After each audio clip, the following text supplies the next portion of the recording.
me, she stood out in the sea of white faces. I knew from Shine that she was smitten with the art world of Soho and Chelsea and someday hoped to own a gallery of her own. In the meantime, he was letting her keep 30% of every sale that she could make downtown. Evelina loved being able to accommodate her fabulous new friends, but she wasn't always so smart about getting their money up front. This was, in fact, one of the principal reasons Shine was coming to the gallery tonight. If he was going to survive in this new territory, he told me, he was going to have to find a way to make these damn artists pay up. There he was now, standing in the doorway in his jeans, hoodie, and white high-top sneakers. He paused to scan the horizon, as any salesman would. He looked confident, tall, handsome, and completely out of place. With 3 people of color in the room, this was now officially the most integrated gathering I'd ever seen in Soho. Shine hesitated for a moment. Maybe it was a moment's doubt. I can't be sure. Then he strolled up to a clump of wrecking balls that floated in midair courtesy of invisible strings. Painted a sickly green and black, they were big enough for a large man to hide behind.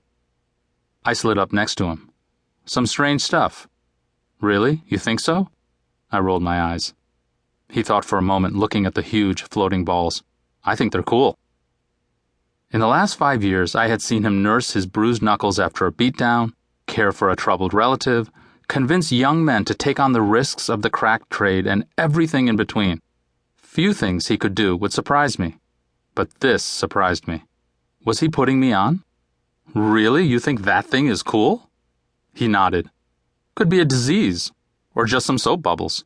You know, like the kind you used to blow when you were a little kid. Smiling, he warmed to the idea. It could make you happy, or it could kill you. Yeah, that shit's cool. This dude gets it. I felt a little bit annoyed. The big Harlem drug kingpin also had to be the master of this alien place? But I stifled the feeling. I had been at Shine's side when he began to make his first forays out of Harlem, down to the bars of Wall Street and Soho. I knew how much courage it took, how much careful, strategic analysis, how much vision. I had known a lot of drug dealers, and none had ever been so eager to cross boundaries.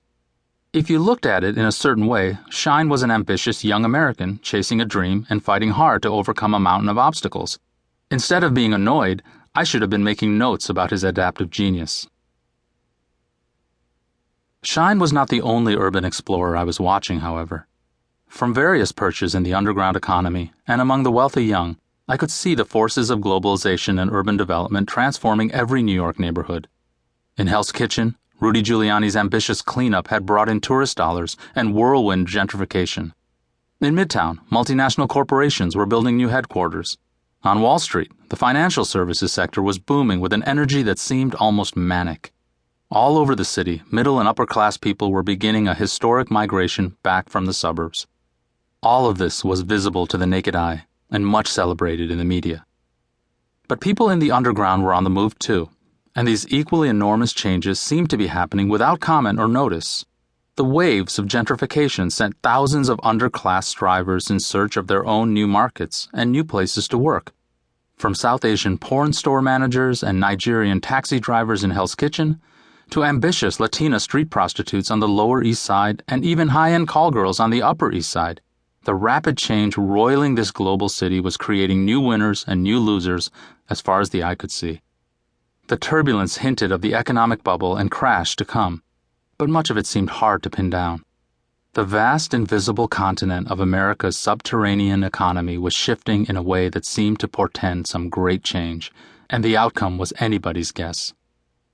In this context, Shine's encounter with modern art felt like a sign.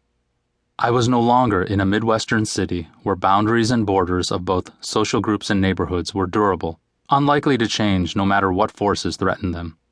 Chicago celebrated itself for being a city of neighborhoods, which meant that it was also a place of systematic social and racial segregation. This had good points and bad points. Everyone had their hood, and people took pride in both protecting their turf and becoming involved. Even the underground economy was local. Whether it was for babysitting, drugs, or a loan, most people in Chicago did their under-the-table deals with neighbors. It was almost inconceivable for one of my ghetto crews to cross paths with my economic peers in Hyde Park or the University of Chicago. A popular local catchphrase said it all. Don't make no waves, don't back no losers.